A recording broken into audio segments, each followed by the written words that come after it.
하나님의 말씀입니다. 레위기 19장 27절 말씀이며 함께 읽어보겠습니다. 머리칼을 둥글게 깎지 말며 수염 끝을 손상하지 말며 죽은 자 때문에 너희의 살에 문신을 하지 말며 무늬를 놓지 말라. 나는 여호와이니라. 아멘. 이투스 교회를 위해서 기도해 주시기를 바랍니다. 오늘은 난스탑 주님 생각하기 캠페인 119번째 아무것도 할 수 없다. 그 유행이라는 것이 우리가 현재의 삶을 살면서 피하기가 어려운 거죠. 왜냐하면 이 하나의 그 거대한 물결이고 트렌드이기 때문에 그것은 그만큼 우리 사람들이 본능적으로 원하는 그런 스타일이라든지 여러 가지 삶의 양식들이 되지 않겠습니까? 그러다 보니까 우리의 모든 일상을 지배하게 됩니다. 그래서 여기 그림 보면 머리 스타일이 보면은 머리를 이렇게 쳐 올렸고 그 다음에 옆머리에 보면은 이 턱수염 이거를 상당히 뾰족하게 되어 있습니다. 이런 것이 고대 이스라엘 우리 레위기의 배경이 되는 그들의 유행입니다. 몸에 문신도 있는데요. 자, 이런 문신들은 그 하나의 그 부적의 역할을 하게 됩니다. 신을 따라하는 거죠. 그리고 자신의 몸에 신을 새기는 겁니다. 우상을 새기는 거고, 어떤 꼬리에 동물의 뼈를 이렇게 한다는 것도 일종의 그 부적의 역할을 하기 때문에 이런 유행을 영향을 받지 않기 위한 그 가나안이라든지 또는 이집트에 살면서 매우 어렵게 됩니다. 그렇다 보니까 대부분의 사람들은 문신을 하게 되죠. 그런데 레위기에서는 뭐라고 말씀하시냐면 바로 이런 것들을 하지 말라라고 말씀해 주고 있습니다. 오늘 본문 말씀은 머리 스타일에 대해서 나오고 그다음에 문신에 대해서 금지 규례를 주고 있습니다. 이처럼 레위기는 이 100% 규정, 그러니까 우리의 일상에 아주 사소한 것까지도 하지 말라라고 표현하고 있는데요. 자, 어떤 것들이 있는지 한번 보겠습니다. 자, 피채 먹지 말라. 또 문신도 하지 말고 기생이 되지 말라. 무당 만나지 말라. 노인 공경, 타국인 차별 금지 되죠. 그리고 또 다른 종류의 동물들 교합을 금지하고 또 다른 종자의 씨앗을 같은 밭에 심는 것도 금지합니다. 그러니까 이것도 하지 말라, 저것도 하지 말라. 그 모든 것이 다 하지 말라가 되는데 유일하게 한 게 하라라는 게 있습니다. 그것은 바로 공정하라라는 거죠. 어떤 재판을 할 때 공정하게 재판을 해야 되죠. 그 다음에 저울을 사용할 때도 공평한 저울을 사용해야 됩니다. 애초에 그 수평이 맞지 않는 조작된 저울을 사용을 해서 장사를 하지 말라는 것입니다. 판단을 할 때 색안경을 끼고 자기 진영에 맞게 그렇게 판단을 하지 말라는 것입니다. 결국은 이것도 하지 말아가 되겠습니다. 그렇다 보니까 모든 일상을 제한하는 거죠. 레위기는 다 하지 말아라. 왜 그러냐면 이건 전부 다 세상적인 유행이기 때문에 금지령을 주고 있습니다. 자, 이것을 우리가 두 가지로 해석할 수 있는데 아무것도 할 수 없게 되죠. 근데 뒤집어서 생각을 해보면 모든 것을 할 수 있게 되는 겁니다. 이게 두 개가 전혀 다르지만 다른 각도에서 보면은 같은 의미를 갖고 있습니다.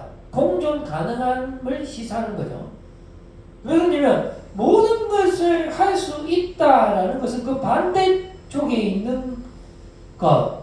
그러니까 모든 것을 할 수 있는 거에 반대되는 것은 아무것도 못하는 게 되기 때문에 결국 이 정반이 이렇게 같이 있는 거죠.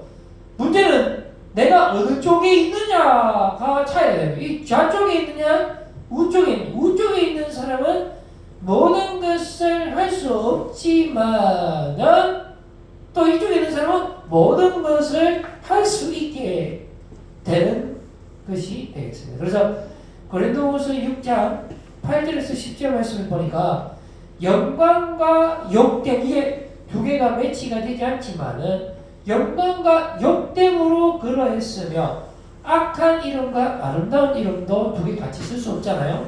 그런데 여기 같이 있잖아요. 공존하잖아요. 악한 이름과 아름다운, 그러니까 어떨 때는 악한 이름을 소리 듣고 또 어떨 때는 아름다운 이름을 듣는 겁니다. 내가 이쪽 편에 있으면 아름답다 소리 듣고 이쪽 편에 있으면 악한 이름을 듣는단 말입니다. 같은 사람인데. 자, 그리고 우리는 속이는 자 같으나 한편으로 보면 참되고 무명한 자 같은데 유명한 자고. 신기하지 않습니까? 이게 말씀이 있어요. 죽은 자 같은데 다른 시각에서 보면 우리가 살아있는 자고, 징계를 받은 자 같은데 다른 각도에서 보면 죽음을 당하지 아니하고, 근심하는 자 같지만 다른 각도에서 보면 항상 기뻐하는 자고요. 가난한 자 같지만은 한편으로 다시 생각해 보면 많은 사람을 비호하게 하고, 아무것도 없는 자 같지만 그 반대쪽의 생각으로 우리를 돌아보면 모든 것을 가진 자가 된다는 거죠. 아주 놀라운 말씀입니다. 자, 이렇게 같은 사람인데 양극단이 같이 존재할 수 있는 이유는 바로 서로 소속이 다르기 때문에 그래요. 두 주인을 섬길 수 없습니다. 마태복음 6장 24절 말씀 보면, 자, 한 사람이 나오잖아요. 그런데 이 한 사람이 두 주인을 섬기지 못할 것이니 혹 이를 미워하고 저를 사랑하거나 혹 이를 중히 여기고 저를 경히 여기며, 둘 중에 하나 해야 된다는 그죠? 그러니까 우리가 하나님의 재물을 섬기든지 아니면 세상을, 아니죠, 하나님을 섬기든지 아니면 세상을 섬기든지 해야 되지, 두 개 겸해서 섬길 수가 없는 겁니다. 세상을 좋아하는 사람은 세상에서 모든 것을 할 수 있지만 하나님의 일을 전혀 못하게 되고요. 또 하나님께 속한 하나님의 자녀들은 하나님 안에서 모든 영적인 축복을 누릴 수 있지만 반대로 세상이 주는 달콤함은 전혀 맛볼 수 없는 겁니다. 마치 다윗이 골리앗과 전쟁할 때 사울이 갑옷을 주잖아요. 그런데 그 갑옷을 입어보니까 너무 익숙하지 않는 거예요. 그것은 하나님의 사람이 착용할 갑옷이 아닙니다. 세상 사람들이 사용하는 갑옷이었고요. 다윗은 항상 기도하고 하나님을 의지하고 경외하면서 그냥 매끈한 돌멩이하고 새총과 막대기로 사자와 곰을 잡았거든요. 그러니까 하나님의 사람이 선택하는 무기와 세상 사람들이 선택하는 무기는 다르다는 것입니다. 실제로 다윗이 골리앗을 죽였을 때 다윗의 손에는 칼이 없었어요. 왜 그러냐면 전쟁은 하나님께 속한 것이었기 때문에 그렇다라는 것입니다. 그래서 이 선과 악은 항상 이분법으로 나누어지는데요. 뭐 아니면 또입니다. 시편 1편 1절 말씀 한번 볼까요? 이 시편 말씀도 수미 상각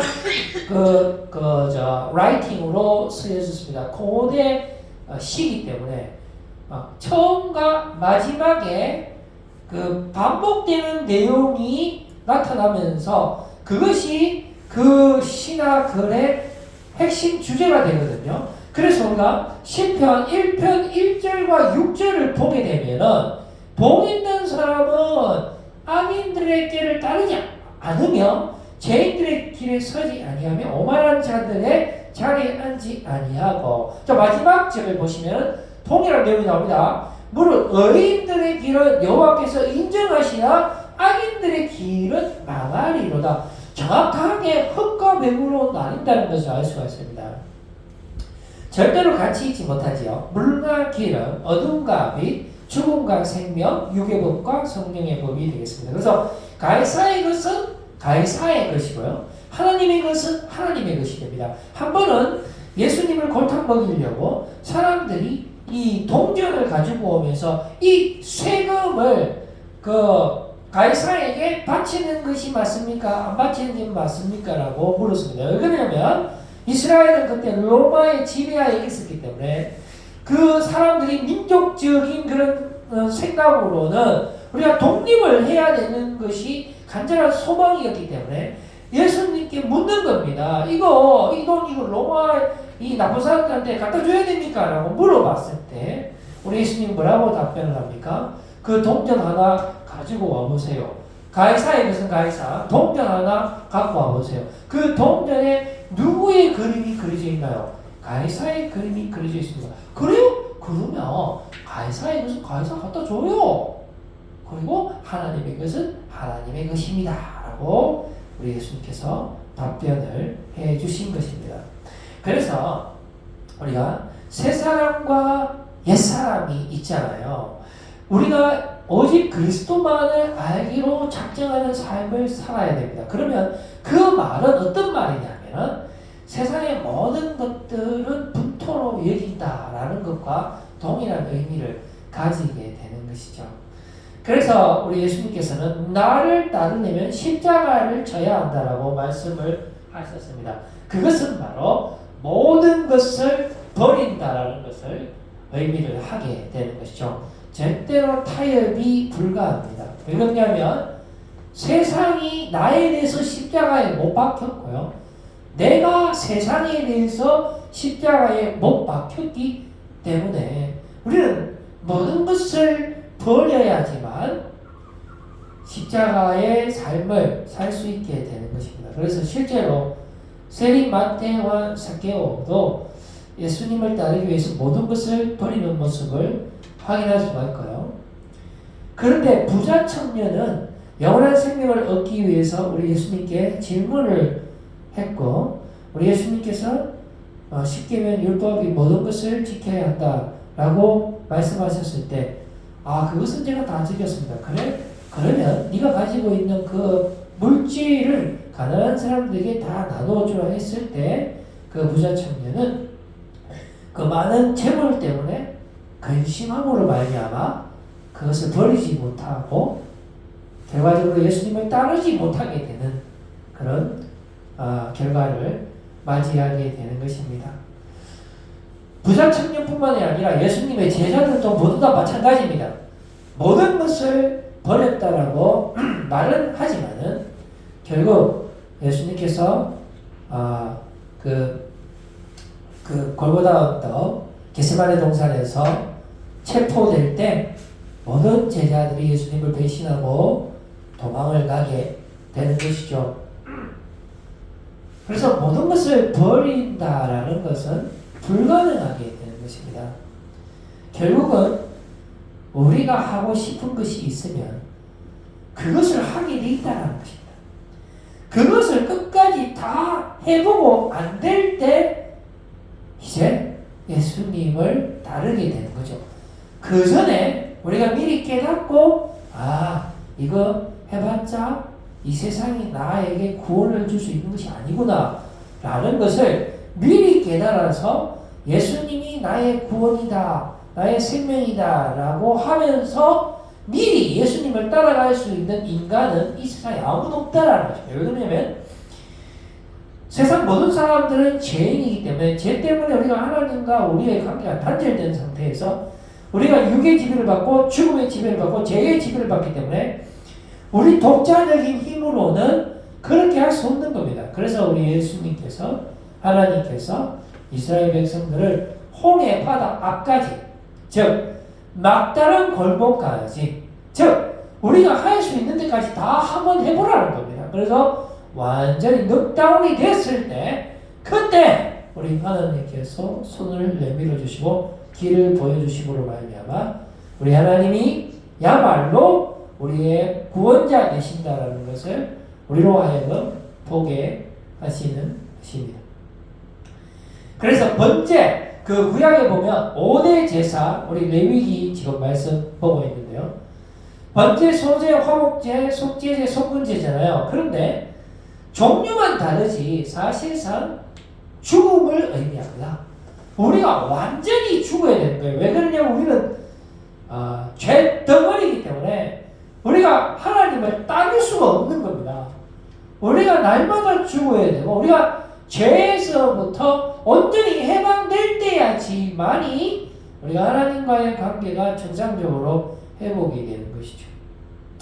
그래서 제사를 드리는 사람이 직접 그 제물을 죽이고 잡게 되는데요. 잡기 전에 안수를 합니다. 그럼 이 안수의 의미는 뭐냐면 이 양이나 소나 염소가 곧 납니다 라는 것입니다. 비록 이 신용을 하지만은 어떤 상징적인 행동에 의해서 하지만은 그 상징을 통해서 우리 하나님께서 이 양이 너를 대신해서 죽게 하겠다라는 것이 하나님의 뜻이 되는 것이죠. 그리고 제사장법과 정결법에 대해서도 레위기에는 상세하게 기록되어 있는데요. 결국은 이것은 먹고 자는 문제가 되겠습니다. 이 먹고 잔다라는 것이 뭡니까? 정결법, 제사장법 뭐 이런 것들이 여러 가지로 이렇게 보면은 먹는 것, 자는 것, 조심해야 되는 것 이게 결국은 우리의 몸과 관련된 것이죠. 우리의 몸을 온전히 거룩하게 그렇게 만들어야지만 우리가 하나님과의 관계가 회복된다는 것을 계속해서 보여주시는 거고요. 그리고 안식일과 절기에 대한 내용들도 나오는데 이 안식일과 절기의 공통점이 바로 중단입니다. 중단. 우리의 모든 제약된 것이 올 스톱되는 것을 말하는 거죠. 그래서 이게 번제와 어떤 안식일, 절기 이 모든 것을 조합을 해봤을 때 우리가 깨달을 수 있는 것이 우리가 있잖아요. 완전히 죽어야 되고 우리가 모든 것을 중단을 해야 된다는 것입니다. 그러니까 둘 중에 하나가 선택이 돼야 되는 거죠. 우리가 온전히 선한 사람, 하나님의 사람으로 살기 위해서 우리의 모든 삶을 정리할 것인지 아니면 우리가 온전히 육적인 사람을 살기 위해서 하나님을 정리할 것인지 그러니까 육적인 100%의 사람을 살 것인지 아니면 영적인 100%의 삶을 살 건지에 대한 그런 결단의 문제가 되겠습니다. 그래서 예수님을 믿는다라는 것은 아무것도 할 수 없다라는 것을 의미하게 되는 거죠. 가만히 있는 겁니다. 왜 그러냐면 움직이는 족족이 다 죄이기 때문에 그렇죠.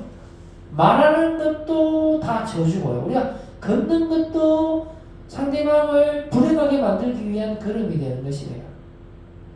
그래서 우리 하나님께서 이스라엘 백성들을 홍해 바다 앞까지 오도록 결국 우리가 잘못해서 가는 거죠.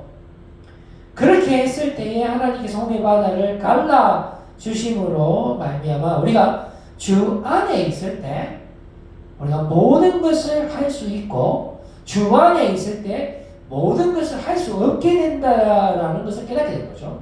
우리가 육 안에 있을 때, 죄 안에 있을 때 어떻게 됩니까? 사망 안에 있을 때, 사탄의 지배를 받게 될 때, 우리가 사탄의 자녀일 때는 어떻습니까? 마찬가지입니다. 모든 것을 할 수 있죠. 단 세상이 주는 모든 것을 누릴 수 있단 말입니다. 우리가 사탄한테 절하잖아요. 그 대신에 하나님이 주시는 영원한 생명은 아무도 못하는 거예요. 자, 그래서 고린도후서 4장 18절 말씀에 보니까 우리가 주목하는 것이 보이는 것이 아니요라고 말씀하고 있다라는 것을 우리가 꼭 주목을 했으면 좋겠어요. 그래서 우리가 포도나무에 그 달려있는 가지가 되면 우리가 모든 것을 할 수 있죠. 우리 예수님께서 말씀하십니다. 요한복음 15장 4절에서 8절 말씀을 보시면은 너희도 내 안에 있지 아니하면 어떻게 됩니까? 열매를 맺을 수 없죠. 포도나무가 있고 가지가 있는데 가지가 포도나무에 붙어 있을 때 열매를 맺듯이 우리가 예수님 안에 있을 때 열매를 맺고요. 가지가 포도나무 줄기에서 떨어지면 메마르듯이 우리가 예수님으로부터 관계가 단절되면은 우리는 어떻게 됩니까? 아무것도 할 수 없게 된다라고 말씀해 주고 있는 것입니다. 또 7절 말씀에 보니까 무엇이든지 원하는 대로 구하면 그대로 이루리라라고 말씀하여 주고 있는데요. 자, 요한복음 한번 넘겨보세요. 그 다음 밑에 한번 적으세요. 7절 말씀에 보면 그렇죠. 너희 안에 가면 무엇이든지 원하는 대로 구하라. 그래야면 이루리라는 것입니다. 우리가 예수님 안에 있을 때 이러한 놀라운 일들을 우리가 할 수 있게 되는 거죠. 그런데 문제는 우리가 돌 감담나무라는 것입니다. 우리가 육의 지배를 받고 죽음의 지배를 받고 죄인이고 죽을 수밖에 없는 심판받을 수밖에 없는 존재라는 것인데요. 그랬을 때에 우리 주님께서 접붙임 사건에 대해서 말씀해주고 있죠. 로마서 11장 24절 말씀 한번 보여주세요. 보면은 네가 원돌감나무에서 찍힘을 받고 본성을 거슬러 좋은 감람나무에 접붙임을 받았으니 했습니다. 그러니까 우리가 원래 야생 돌 감람나무입니다. 세상의 줄기에 붙어있는 가지란 말이죠.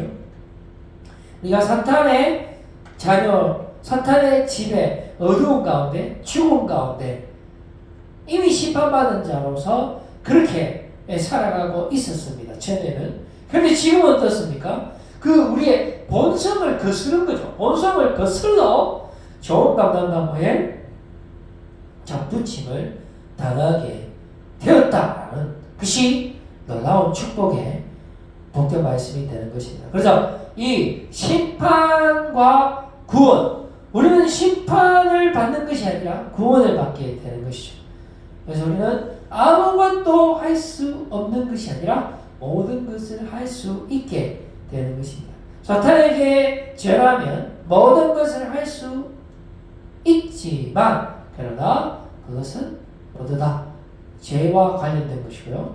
우리가 주님을 우리의 왕중의 왕으로 섬기고 모시게 된다라면은 우리가 모든 것을 할 수가 있는데 그 모든 것은 바로 영원한 생명의 축복이 되는 것입니다. 그래서 우리는 일체의 비결을 확보하게 되는 건데요. 비천에 차일 줄도 알고 풍부에 차일 줄도 알게 된 것입니다. 빌립보서 4장 13절 말씀에 내게 능력 주시는 자 안에서 내가 모든 것을 할 수 있느니라 라고 말씀하여 주고 있죠. 모든 것을 할 수 있다라는 것이 무엇입니까? 바로 예수님이 내 안에 계실 때 우리는 무엇에든지 참되며 무엇에든지 경건하며 무엇에든지 오르며 무엇에든지 정결하며 무엇에든지 사랑받을 만하며 무엇에든지 칭찬받을 만하며가 되는 것입니다. 빌립보서 4장 6절에서 7절 말씀에도 보면은 아무것도 염려하지 말고 다만 모든 일에 기도와 간구로 너희 구할 것을 감사함으로 하나님께 아뢰라. 그리하면 모든 지각에 뛰어난 하나님의 평강이 그리스도 예수 안에서 너희 마음과 생각을 지키시리라 라고 말씀하여 주고 있죠. 우리가 그 사랑의 비결을 봐도 그렇습니다. 고린도전서 13장 7절 말씀인데요. 여기도 보면 모든 것을 참으며 있습니다. 우리가 예수님 안에 우리가 있잖아요. 지금 우리가 사탄 안에 있습니까? 우리가 어디 있습니까 지금? 나는 아무것도 못하는데 아니죠. 우리 모든 것을 할 수 있습니다. 모든 것을 참을 수 있고요. 모든 것을 믿을 수 있고 모든 것을 바라고 모든 것을 견딜 수 있게 되는 것입니다. 우리는 더 이상 사탄의 지배를 받고 있지 않고 우리는 그 본성을 거슬러서 접붙임 당했기 때문에 포도나무 되시는 예수 그리스도에 붙어 있기 때문에 우리가 예수 그리스도 안에 있을 때 모든 것을 할 수가 있게 되는 것입니다. 저는 이제 말씀을 맺으려고 합니다. 우리는 이 세상에서 가장 위대한 사람입니다. 왜 그러냐면 부활의 희망을 가지고 있기 때문이죠. 이 부활이라는 것은 모든 것입니다. 영원한 생명이고 바로 예수 그리스도께서 우리의 영원한 생명이 되시고 영원한 양식이 되시는데 그분이 우리와 함께 하시기 때문에 우리는 이 세상에서 가장 위대한 사람, 가장 유명한 사람, 모든 것을 가진 사람임을 우리가 믿는 것입니다. 그래서 세상이 절대로 감당하지 못하는 사람이 되고요. 그리고 정말로 비현실적인 사람, 초현실적인 사람이 되어서 정말로 눈에 보이지 않는 것을 추구하고 영원한 하나님 나라를 보면서 주님과 동행하면서 여러분 놀라운 역사의 주인공이 되고 또 그 영원한 생명의 전달자가 되셔서 하나님의 영광을 올려드리는 우리 모두가 되기를 간절히 소원합니다. 기도하겠습니다.